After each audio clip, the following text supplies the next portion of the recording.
Good morning, grade 4. So this is your English for Wednesday. First activity you're doing is activity 89. Use a dictionary. The words in the box all relate to characteristics of people.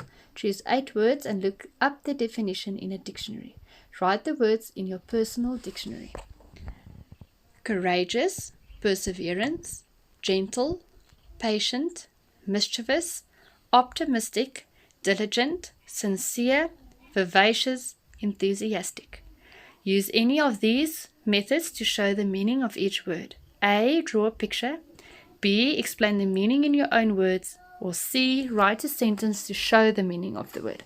Okay, so you're going to choose one of these methods. Write the 8 words down in your workbook that you're using while we're at home.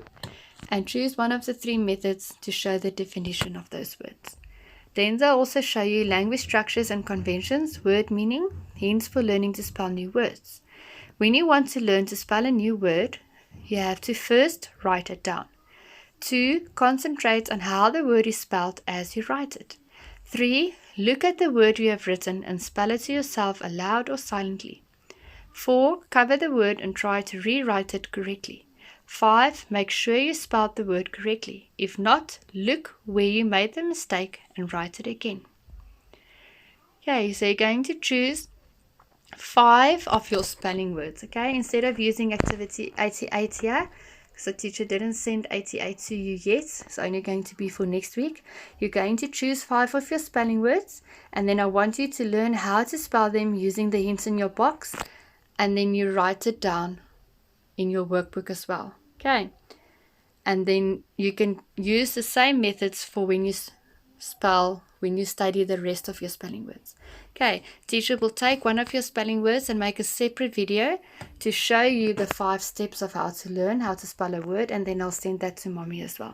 Okay, for your other activity you're doing, activity 93, subject-verb agreement.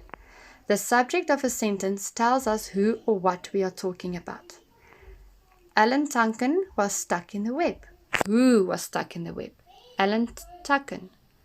The donkey was not there. What was not there? The donkey.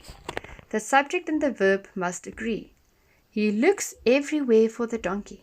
The boys look everywhere for the donkey. The night visitor is a story.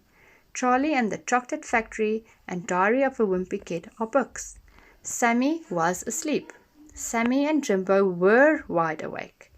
To make sure the subject and the verb agree, you first have to find the subject. 2. Decide whether the subject is singular or plural. 3. Use the correct verb.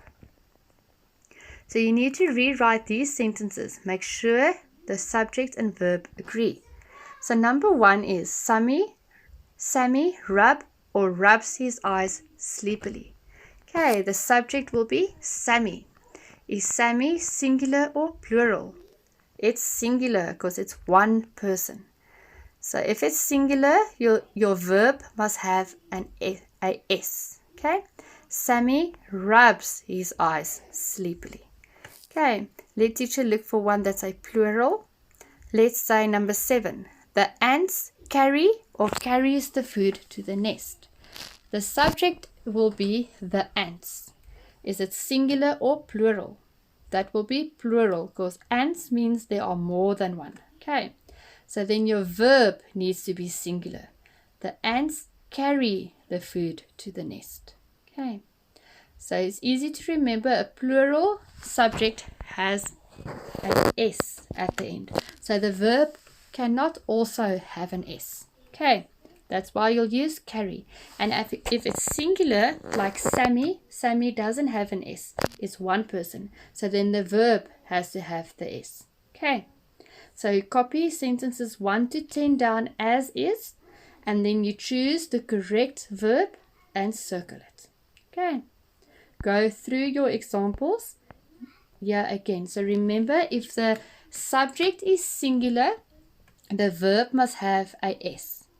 If the subject is plural, the verb must not have a S. Okay. Good luck. Love you. Bye.